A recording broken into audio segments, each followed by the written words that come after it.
Now what we're beginning to be able to do is not just insert single genes, but to write the entire gene code of a cell from scratch. And that's going to change how we make energy, how we make lubricants, how we make textiles, how we make medicines.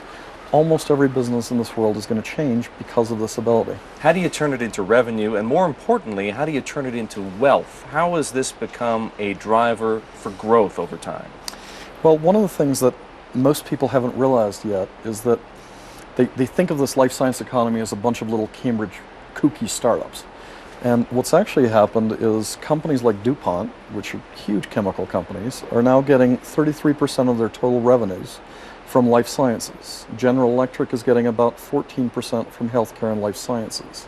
The biggest single area of growth and use of IT is becoming life science databases. And what you're watching is very large companies across the whole of the economy are beginning to produce more and more of what they make for life sciences or out of life sciences.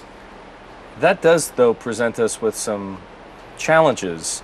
The digital economy isn't particularly controversial. The life sciences economy is, on the other hand, quite controversial. A life sciences database is one thing, but genetically modified foods is another. And not everybody is on board with that, and we haven't even begun to approach the debate that is going to surround synthetic biology. How do we overcome those kinds of obstacles? I think you're absolutely right, and I think there's three sections to this. One is we have to make sure that this isn't used for ill, and we have to strengthen things like biological weapons treaties. The second thing is there's going to be a series of ethical debates, and those ethical debates are going to be important. But the third part of this, which is I think just as important, is we've now doubled the lifespan of human beings over the last century. And we're about to increase it again to the point where I think our kids will live to 100, 120, 130. Really? Without that much trouble. And they'll probably be running on Miami Beach doing marathons on regrown body parts. And things are going to change in a pretty substantial, interesting way. This sounds like science fiction to most people, but you think that some of these advances could be realized in your lifetime, in my lifetime, such that we'll begin to see it affect the welfare of our children?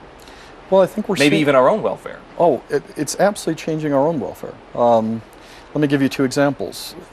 One of the reasons why we're able to keep wounded soldiers alive in Afghanistan and Iraq is because there's been an enormous regenerative medicine effort, and there's been a whole series of things that we can now do with biology and treatments that are pretty extraordinary. To give you a single example, Anthony Atala at Wake Forest is regrowing bladders, and that's allowing women who've had cancer to walk around with their own bladders instead of plastic bags the rest of their life.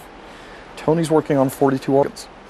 Last 3 weeks when I was there, he was printing skin using these little inkjet cartridges, and he filled them with cells instead of with ink, and he was just sitting there printing layers of skin.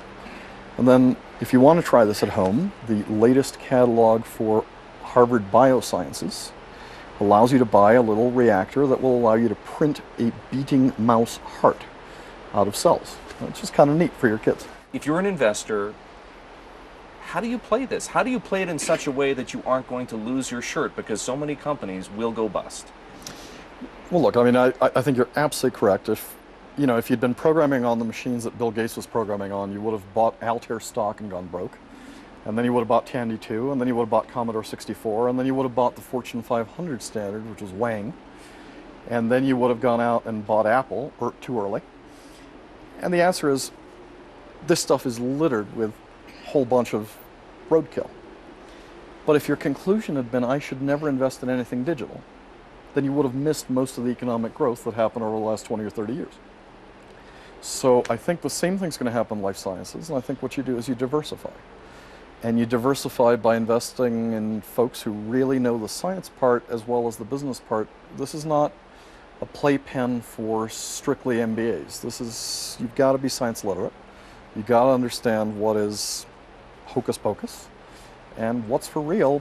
But there's so much money invested over the last 30 years. There's so much NIH funding.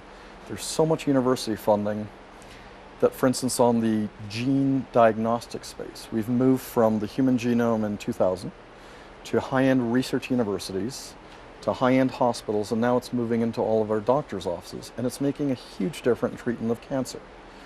I'll give you one example. You can now treat cancer colorectal cancer using a generic drug for 1/10 of the price with 3 times the improvement in lifespan, simply by getting the dosage right. And those kinds of tweakings are what gives me hope in this healthcare system. What are some of the watchwords we should be careful for? Everybody ought to approach this industry as a skeptic, not a cynic. We all remember eyeballs and what that ultimately meant to the .com economy, not a whole lot. What are some of the words that we're going to start hearing from some of these life sciences evangelists that we need to be careful for? I think anybody who overpromises in this stuff, look, biology is nasty, it's messy, it's redundant. If you were designing a computer chip, you would drive an engineer crazy, because an engineer tries to make it with the least, most elegant number of components. Biologists go exactly the opposite way. Everything's redundant, it looks like the internet. It's a messy, varied, complex, interactive system.